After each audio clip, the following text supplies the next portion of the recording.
ಜನಸಂಖ್ಯೆ ಆಧಾರವಾಗಿ ಮಾಡಬೇಕನ್ನುವಂಥ ಕ್ಲಾಸ್ಗೆ ಅಮೆಂಡ್ಮೆಂಟ್ ಇದೆ. ಇದರಲ್ಲಿ ಅಮೆಂಡ್ಮೆಂಟ್ ಮಾಡಿ ನಾವು ಸೀಟುಗಳನ್ನು ಮಾತ್ರ ಪ್ರಪೋರ್ಷನೇಟ್ ಹೆಚ್ಚು ಮಾಡ್ತೇವೆ. 2011 ಸೆನ್ಸಸ್ ಬೇಸಿಸ್ ಅಂತ ಒಂದು ಶಬ್ದ ಇದೆ ಅದರಲ್ಲಿ. ಅದರ ಅರ್ಥ ಏನು ಅಂತಾರೆ, ಒಂದು ಲೋಕಸಭಾ ಕ್ಷೇತ್ರದಲ್ಲಿ ಎಷ್ಟು ಜನ ಮತದಾರರು ಇರಬೇಕು ಅದು 2011 ಸೆನ್ಸಸ್ ಡಿಸೈಡ್ ಮಾಡುತ್ತೆ. ನಂಬರ್ ಆಫ್ ಲೋಕಸಭಾ ಸೀಟ್ ಅಲ್ಲ, ನಂಬರ್ ಆಫ್ ಲೋಕಸಭಾ ಸೀಟ್ 50% ಹೆಚ್ಚಾಗಿ ಆಗುತ್ತೆ. ಎಷ್ಟರಲ್ಲಿ ಜನಸಂಖ್ಯೆ 42 ಆಯ್ತು ಅಂತ ಇಟ್ಕೊಳ್ಳಿ. ನಮ್ಮ ಕರ್ನಾಟಕದ್ದು 2011 5 ಕೋಟಿ ಇತ್ತು, ಈಗ 7 ಕೋಟಿ ಆಗಿದೆ.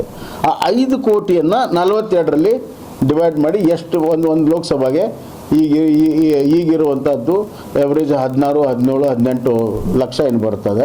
ಕೆಲವಕ್ಕೆಲ್ಲ 20 ಇದೆ, ಕೆಲವಕ್ಕೆಲ್ಲ ಕಮ್ಮಿ ಇದೆ. ಅದನ್ನು ಈಗ 2011 ಪಾಪ್ಯುಲೇಷನ್ ಪ್ರಕಾರ ಅದನ್ನು ಹಂಚಬೇಕು ಅನ್ನುವಂಥದ್ದು. ಇಷ್ಟೆಲ್ಲ ಪ್ರಾವಿಷನ್ ಮಾಡಿದ್ರು ಕೂಡ ಇದನ್ನ ಅರ್ಥ ಮಾಡಿಕೊಳ್ಳದೆ ವಿರೋಧ ಮಾಡಿ ಇವತ್ತು ಕೇವಲ ರಾಜಕೀಯ ಕಾರಣಕ್ಕಾಗಿ DMK ಅವರ ಇಲೆಕ್ಷನ್ ಗೆಲ್ಲೋ ಸಲುವಾಗಿ ಅವರು ನಾರ್ತ್ ಸೌತ್ ಡಿವೈಡ್ ಮಾಡಿದರೆ ಗೆಲ್ತೀವಿ ಅನ್ನುವಂಥ ಒಂದು ರಾಜಕೀಯ ಹುನ್ನಾರಕ್ಕೆ ನಮ್ಮ ರಾಜ್ಯದ ಮುಖ್ಯಮಂತ್ರಿಗಳು ಮತ್ತು ಕಾಂಗ್ರೆಸ್ ಪಕ್ಷ ಇವತ್ತು ಅವರಿಗೆ ಬಲಿಯಾಗಿದೆ. ನಮ್ಮ ಹಿತಾಸಕ್ತಿಯನ್ನು ಬಲಿ ಕೊಟ್ಟಿದ್ದಾರೆ ಅಂತ ಈ ಸಂದರ್ಭ ಹೇಳಿ ಇಚ್ಛೆಪಡ್ತೇನೆ. ಅದಕ್ಕಾಗಿ ನಾನು ಮುಖ್ಯಮಂತ್ರಿಗಳಿಗೆ ಅವರು ಇದನ್ನು ಸರಾಸರಿಯಾಗಿ ತಜ್ಞರ ಜೊತೆಗೆ ಚಿಂತನೆಯನ್ನು ಮಾಡಿ ಸ್ಪಷ್ಟತೆಯಿಂದ ಅವರು ಚಿಂತನೆಯನ್ನು ಮಾಡಿ ಬರುವಂಥ ದಿನಗಳಲ್ಲಾದರೂ ಕೂಡ ಇದಕ್ಕೆ ಒಪ್ಪಿಗೆ ಸೂಚಿಸಿದರೆ ಮತ್ತು ಅವರ ಪಕ್ಷದ ನಾಯಕರಿಗೆ ಒಪ್ಪಿಗೆ ಸೂಚಿಸಿದರೆ ಖಂಡಿತವಾಗೂ ಒಂದು ದೊಡ್ಡ ಕ್ರಾಂತಿಕಾರಿ ಆಗುತ್ತೆ. ಮಹಿಳೆಯರಿಗೆ ಇಷ್ಟು ವರ್ಷ ಏನು ಮೀಸಲಾತಿ ಕೊಡಬೇಕನ್ನುವಂಥ ವಿಚಾರದಲ್ಲಿ ಹಿನ್ನಡೆ ಆಗಿದೆ, ಅನ್ಯಾಯ ಆಗಿದೆ ಮಹಿಳೆಯರಿಗೆ. ಅದನ್ನು ನಿಲ್ಲಿಸೋದಕ್ಕೆ ಸಾಧ್ಯ ಆಗ್ತದೆ. ಮಹಿಳೆಯರಿಗೆ ಮೀಸಲಾತಿ ಕೊಡಬೇಕು, ಅವ್ರಿಗೆ ಅನ್ಯಾಯ ಆಗಿದ್ದನ್ನು ನಾವು ಸರಿಪಡಿಸ್ಬೇಕು ಅನ್ನುವಂಥದ್ದೇ ಭಾರತೀಯ ಜನತಾ ಪಕ್ಷದ ಒಂದು ಗುರಿ. ಇದು ತರೋದಕ್ಕೆ ಅದಕ್ಕೆ ಇದರಲ್ಲಿ ಕ್ರೆಡಿಟ್ ತೊಗೊಳ್ಳೋವಂಥ ಅವಶ್ಯಕತೆ ಇಲ್ಲ ಅಂತ ಪ್ರಧಾನಮಂತ್ರಿಗಳು ಹೇಳಿದರು. ನಾವೆಲ್ಲರೂ ಸೇರ್ ಮಾಡಿ ಈಗ 2023ರಲ್ಲಿ ಎಲ್ಲರೂ ಸೇರಿ ಮಾಡಿರ್ತೀವಿ. ಅದು ಒಂದೇ ಪಕ್ಷಕ್ಕೆ ಕ್ರೆಡಿಟ್ ತೊಗೊಳಕ್ಕೆ ಸಾಧ್ಯನೇ ಇಲ್ಲ. ಇದನ್ನು ಕೂಡ ಹಾಗೆ ಮಾಡಿದರೆ ಯಾವ ಪಕ್ಷಕ್ಕೂ ಸೇರಲ್ಲ, ಒಳ್ಳೆಯ ನಿರ್ಣಯಗಳು ಆಗುತ್ತೆ.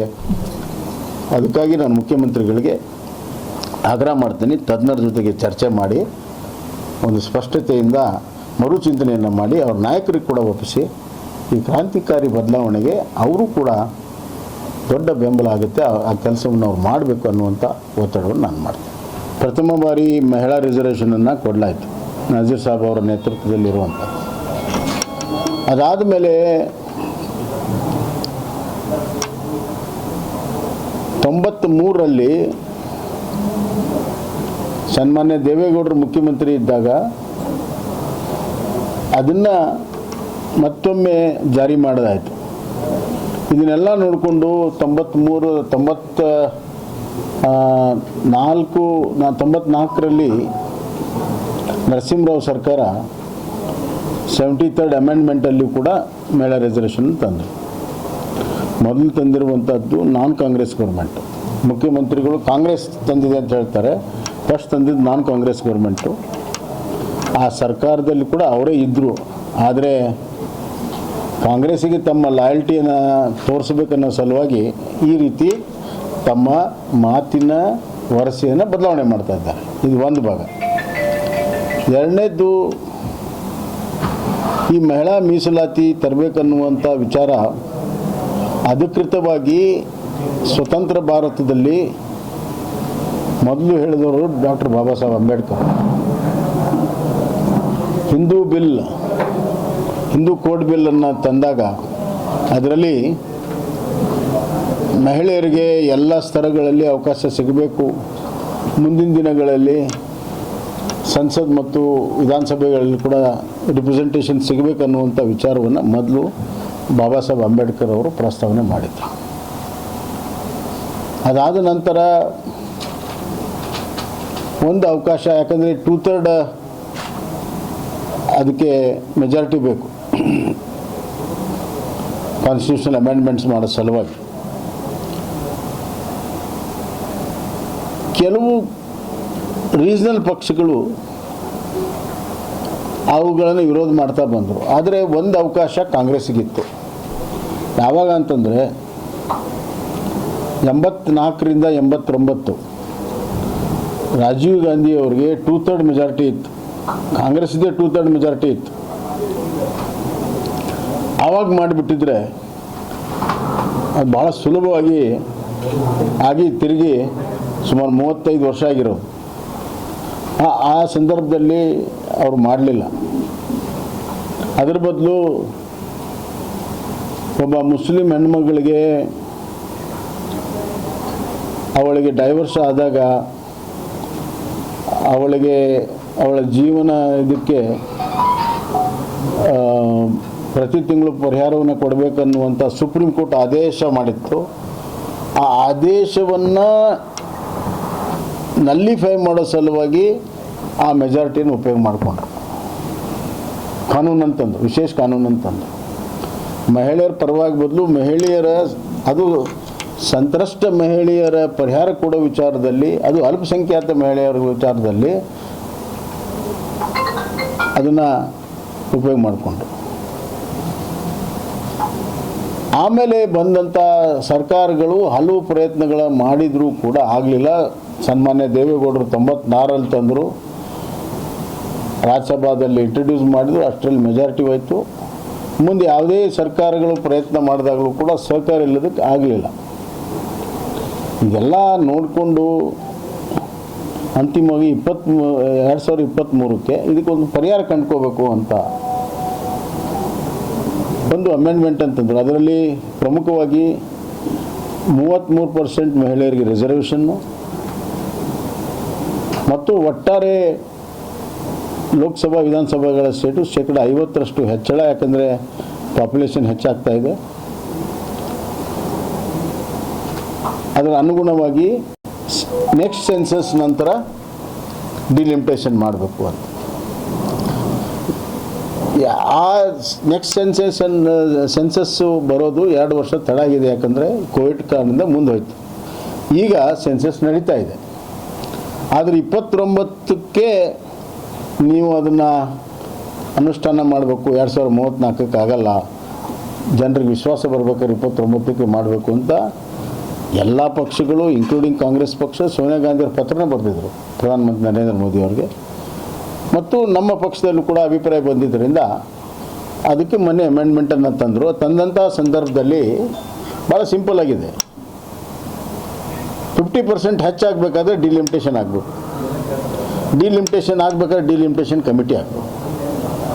ಇಷ್ಟೇ, ಇದು ಡಿಲಿಮಿಟೇಷನ್ ಪಾಠ. 33% ರಿಸರ್ವೇಷನ್ 29ಗೆ ಇಲೆಕ್ಷನ್ಗೆ ಬರಬೇಕು. ಇದನ್ನು ಸಾಕಷ್ಟು ಗೊಂದಲವನ್ನು ಮಾಡಿ ಡಿಲಿಮಿಟೇಷನ್ ಹಿಂದೆ ಎಂದೂ ಆಗೇ ಇಲ್ಲ ಅನ್ನೋ ರೀತಿಯಲ್ಲಿ ವಿರೋಧ ಪಕ್ಷ ಮಾತಾಡ್ತದೆ, ಮುಂದೆ ಆಗೋದೇ ಇಲ್ಲ ಅನ್ನುವಂಥ ರೀತಿಯಲ್ಲಿ ಅವ್ರು ಮಾತಾಡ್ತಾ ಇದ್ದಾರೆ.